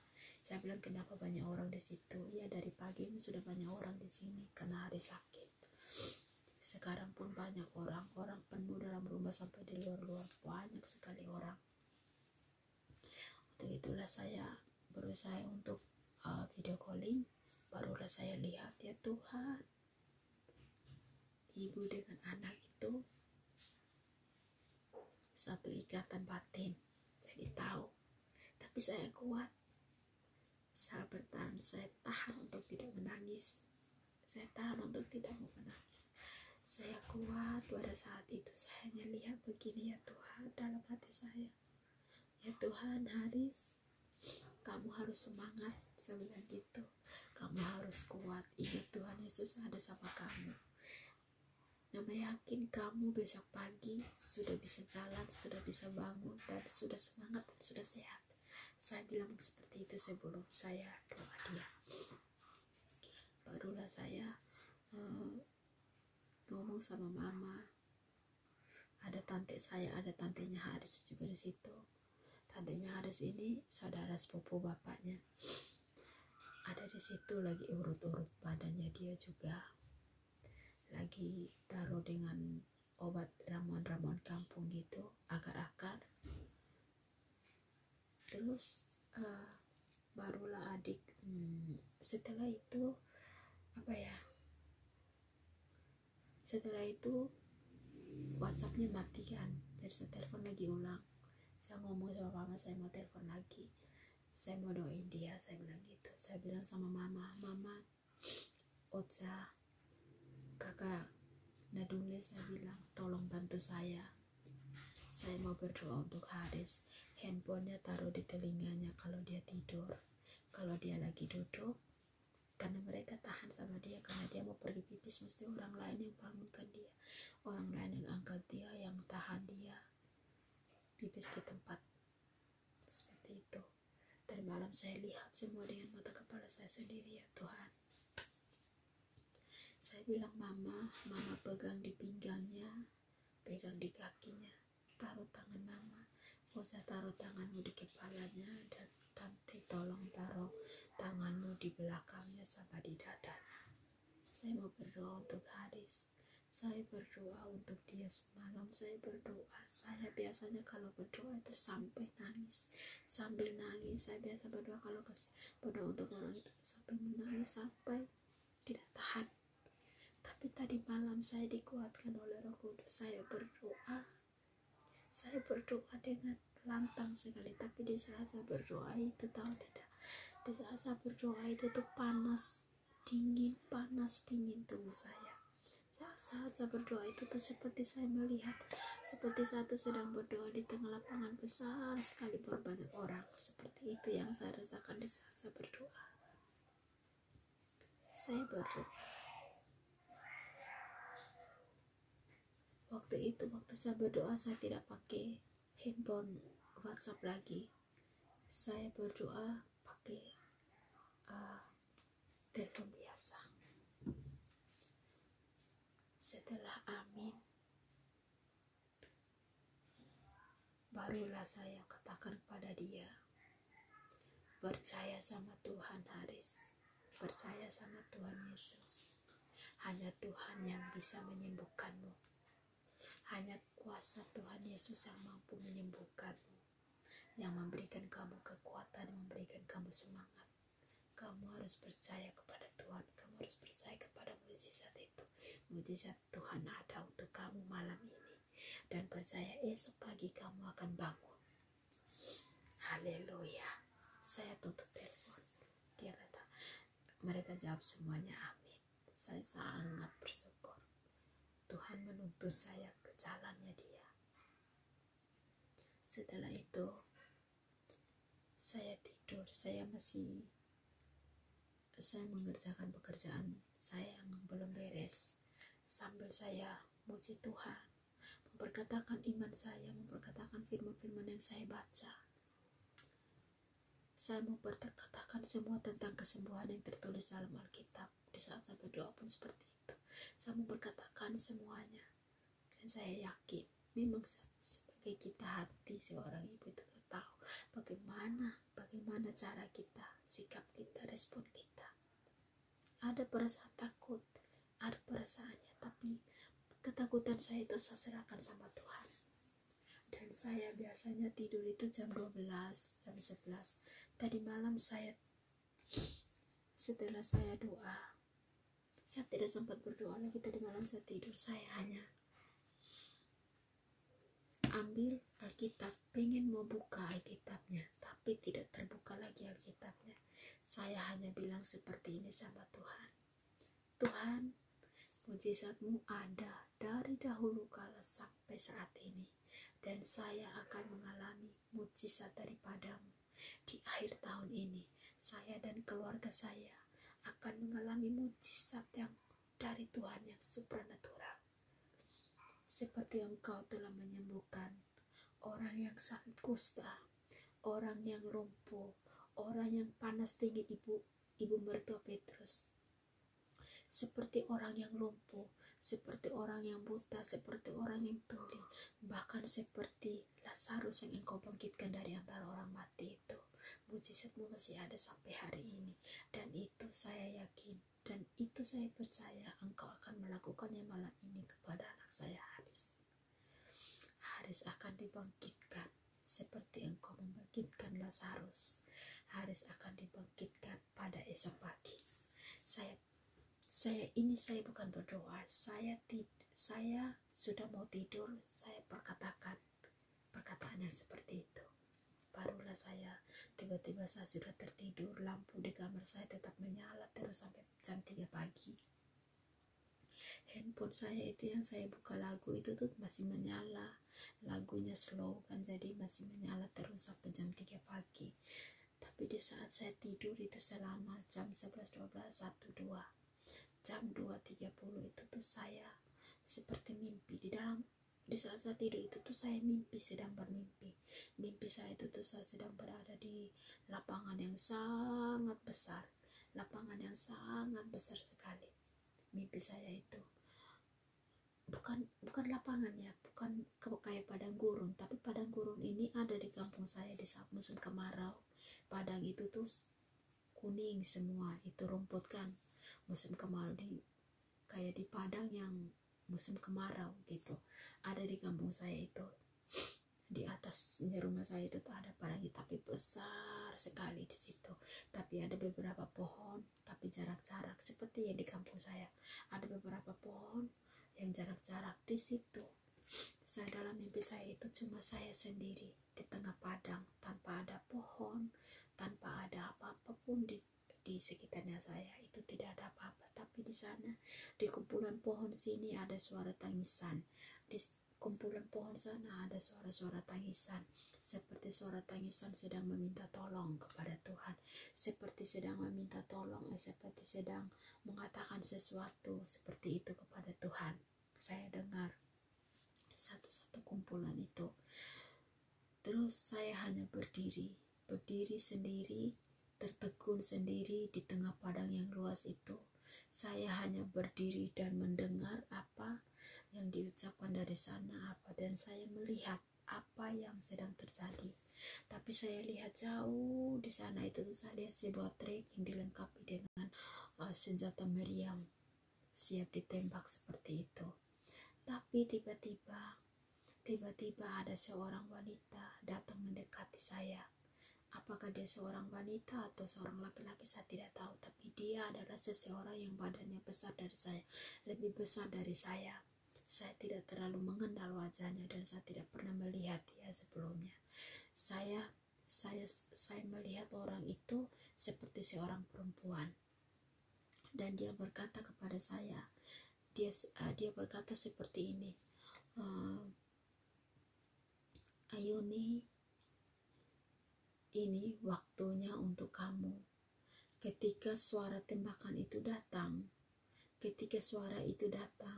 kamu harus menyanyi, kamu harus memuji, kamu harus menyanyi. Jangan menyanyi nama Tuhan Yesus. Dia ngomong seperti itu sama saya. Jangan menyanyi nama Yesus. Dia ngomong seperti itu. Entah apa itu, saya hanya dengar dan diam. Dia katakan, kamu harus menyanyi, dia segera datang yang adalah penebusmu. Dia segera datang yang adalah penebusmu. Dia ngomong seperti itu sama saya, suruh saya nyanyi seperti itu. Kalau orang itu, musuh itu datang mendekat kepada saya, dia suruh saya katakan atau nyanyian, dia segera datang, itu penebusmu. Ngomong seperti itu sama saya. Saya ucapkan, dia sambil mengangkat tangan saya seperti ini, dia segera datang yang adalah penebusku. Dia segera datang yang adalah penebusku. 3 kali saya ngomong seperti itu. Orangnya sudah hilang, sudah tidak ada lagi. Saya lihat di kanan kiri saya, wanita itu saya sudah tidak lihat. Disitulah saya bangun. Saya lihat jam, belum jam 3. Setelah itu saya berdoa. saya jam 3 itu saya berdoa tidak tutup mata. Saya berdoa seperti saya tidak tahu. Saya bangun kayak di alam yang lain seperti, tapi badan saya bangun. Saya lihat tembok kamar saya lihat, tapi tidak ada gambar-gambar. Saya lihat tembok kamar saya itu tuh saya bangun saja. Dan saya seperti sedang memuji Tuhan, dan saya ingat apa perkataan orang itu kepada saya. Saya bilang, ya Tuhan, tadi dalam mimpi saya sedang berada di padang yang gersang. Saya ingat, saya dengar siapa orang itu yang mengatakan ini kepada saya, Tuhan. Dan saya mengucapkannya beberapa kali. Barulah saya mau ngambil handphone saya baca dari Bible Universion. Saya baca di situ sambil memuji Tuhan lagi. Nyanyi lagu puji Tuhan lagi. Nyanyi lagi. Ingat semua lagu-lagu pujian, penyembahan saya ingat semua. Saya menyanyi kecil-kecil dalam kamar saya. Setelah jam 4:30 barulah saya tidur. Di situ saya tidur. Di situ barulah saya tidur. Sampai paginya jam 6 barulah saya bangun lagi kembali. Saya SMS tadi setelah saya bangun itu ya jam 3 itu saya SMS adik saya SMS Apri, saya SMS Ocha. Saya lihat time-nya mereka itu tuh stop online-nya itu tuh jam 2.45, jam 2.14. Yang satunya jam 2.14, yang satunya jam berapa ya Ocha tadi, jam 11. Itu saya lihat timer online-nya mereka. Jadi saya bilang, apa yang terjadi nih ya Tuhan, gimana keadaan Haris? Terus saya WhatsApp Ocha, salam selamat pagi, bagaimana keadaan Haris, saya bilang gitu. Terus saya WhatsApp lagi sama Apri, salam Apri, selamat berhari Minggu, gimana kabarnya Haris, gimana keadaannya sekarang. Itu sudah jam 7 barulah ada jawaban. Saya menunggu di tempat tidur. Jam 7 itu saya menunggu di tempat tidur, barulah ada balasan dari Ocha. Ocha bilang, puji Tuhan kakak, sudah mendingan. Tiba-tiba Apri balas. Apri bilang, dia sudah bangun, Mama. Oh Tuhan, saya sangat tertegun sekali dengan kejadian ini. Saya sangat bersyukur sekali kepada Tuhan. Sampai saat ini saya belum hubungi mereka, saya belum menghubungi. Mungkin Apri masih di gereja atau dia ada belajar katekisasi CD, saya tidak tahu. Saya coba hubungi tapi belum aktif. Habis ini baru saya hubungi. Saya bilang, ya Tuhan, terima kasih. Saya hubungilah Pak Iwan, Pastor Iwan. Saya kasih tahu sama Pastor Iwan kalau terima kasih doanya Bapak. Saya bilang, doa orang benar sangat besar kuasanya. Terima kasih banyak sudah mendoakan Haris. Karena semalam saya minta tolong sama Pak Iwan bantu saya dalam doa. Saya kasih tahu sama adik saya Sarce. Saya kasih tahu begini. Tiba-tiba Novi tadi pagi dia SMS tanya saya bilang sudah sembuh. Novi bilang, aduh Tuhan terima kasih. Novi bilang, kakak kemarin itu dia bilang, ini waktu saya masuk ke kamar itu, dia masuk ke kamarnya dia itu tuh mata dia tuh yang terbuka lebar kayak gini. Terus saya pegang tangannya, dia bilang itu saya pegang tangannya Haris. Terus saya berdoa kasih dia.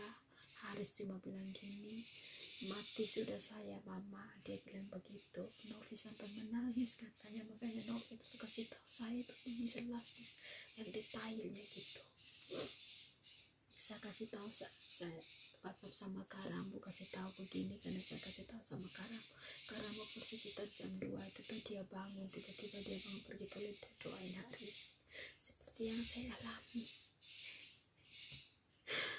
Saya sangat bersuka cita, sangat bahagia, sangat terharu, dan sangat bersyukur mujizat Tuhan itu tuh ada untuk saya.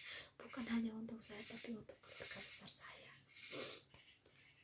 Itulah rencana Tuhan dalam hidup saya sepanjang tahun ini. Sepanjang ini saya sedang menjalani doa puasa. Saya ambil puasa Daniel ya. Saya sedang, apa yang Tuhan ingin lakukan, apa yang Tuhan ingin, yang mau dari saya, apa yang Tuhan ingin saya lakukan. Saya hanya mau berjalan sesuai dengan keinginan, dengan rencananya Tuhan. Apapun yang Tuhan ingin lakukan kepada saya terima. Karena Tuhan lebih tahu keadaan saya, hanya itu. Karena saya percaya kepada Tuhan dan saya menyerahkan semuanya kepada Tuhan, dan Tuhan telah melakukan mujizat itu dalam hidup saya. Dan saya yakin dan percaya ke depannya anak saya Haris akan dipakai oleh Tuhan dengan cara Tuhan sendiri, dengan talenta yang ada pada dia. Itu yang saya minta. Satu yang saya pesan kepada dia, itu yang malam Natal saya pesan kepada semua keluarga saya. Ada 2 pesan yang saya sampaikan kepada keluarga saya. Saya bilang, lupakan hal-hal yang dari hari-hari yang lalu. Lupakan semuanya itu, dan jangan lagi kita menyimpan dendam sama orang. Kita jangan mengingat-ingat kembali hal-hal yang tidak baik yang sudah terlewat. Yang kedua, kita harus tetap semangat, kita harus tetap mengandalkan Tuhan apapun yang terjadi ke depannya. Kita tidak tahu, tapi kita tetap mengandalkan Tuhan. Kita berserah semuanya kepada Tuhan tentang kehidupan kita. Itu pesan saya untuk keluarga saya di malam Natal. Dan mama saya menerimanya, semua mereka mengatakan amin. Dan apa yang terjadi hari ini, Pastor Betty Handoyo, dia menyampaikan pesan yang sama yang saya ucapkan kepada semua jemaat. Tuhan, saya sangat bersyukur sekali, sangat berterima kasih kepada Tuhan, karena Tuhan memberikan saya hikmat, memberikan saya pewahyuan, Tuhan memberikan saya pikiran yang baru, hati yang baru, hidup yang baru, jiwa yang baru, dan roh yang baru. Tuhan Yesus. Dan semalam saya sampaikan kepada Haris sebelum saya berdoa dan setelah saya berdoa. Sebelum saya berdoa, saya mengatakan kepadanya, kamu harus tetap semangat. Meskipun tubuhmu sakit, badanmu sakit, tapi kamu harus tetap semangat.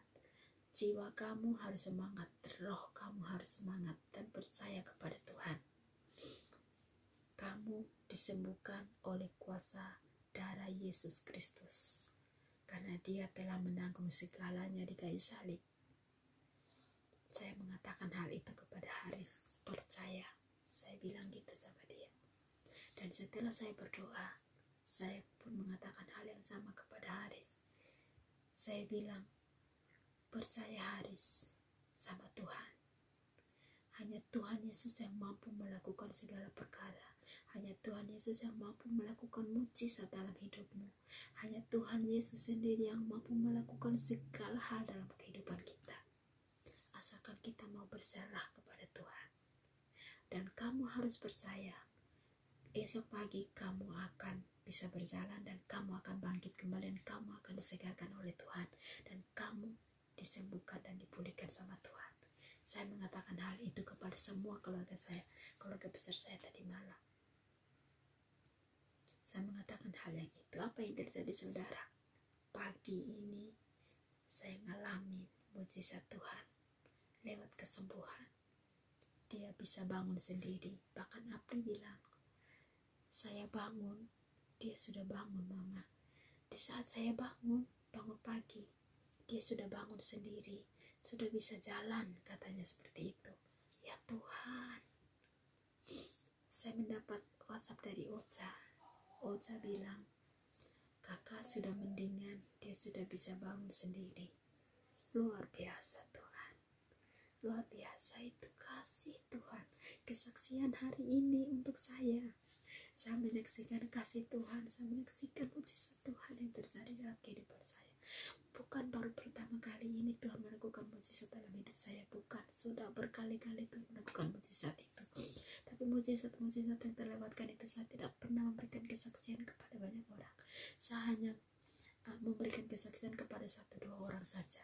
Tapi hari ini saya memberikan kesaksian ini kepada semua, bahwa mujizat Tuhan itu tuh ada kepada, mujizat Tuhan itu tuh selalu ada kepada siapapun yang mau memintanya kepada Tuhan, dan kepada siapapun yang mau berserah penuh kepada Tuhan.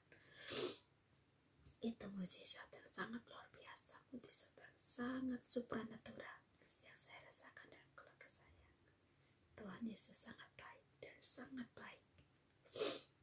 Ketika kita berserah kepada Tuhan, Tuhan mengambil semuanya. Ketika kita menyerahkan segalanya, Tuhan mengambil semuanya, dan Dia akan memberikannya kembali dengan penuh. Dia memberikannya kembali kepada kita dengan kepenuhan rohnya dalam hidup kita. Dia memberikan, ketika Tuhan mengambil, maka Dia akan mengembalikannya dengan kepenuhan. Pesan saya hari ini. Jadi jangan pernah takut, jangan pernah bimbang, dan jangan patah semangat. Tetap mengandalkan Tuhan dan berserah penuh kepada Tuhan, dan percaya kepadanya bahwa Dia adalah Allah yang hidup. Tuhan Yesus adalah Allah yang luar biasa, Allah yang sanggup melakukan segala sesuatu dalam kehidupan kita. Haleluya. Amin. Terima kasih sudah menonton live saya hari ini. Lama sekali ya, entah berapa lama ini saya tidak tahu. Tuhan Yesus memberkati. Selamat hari Minggu.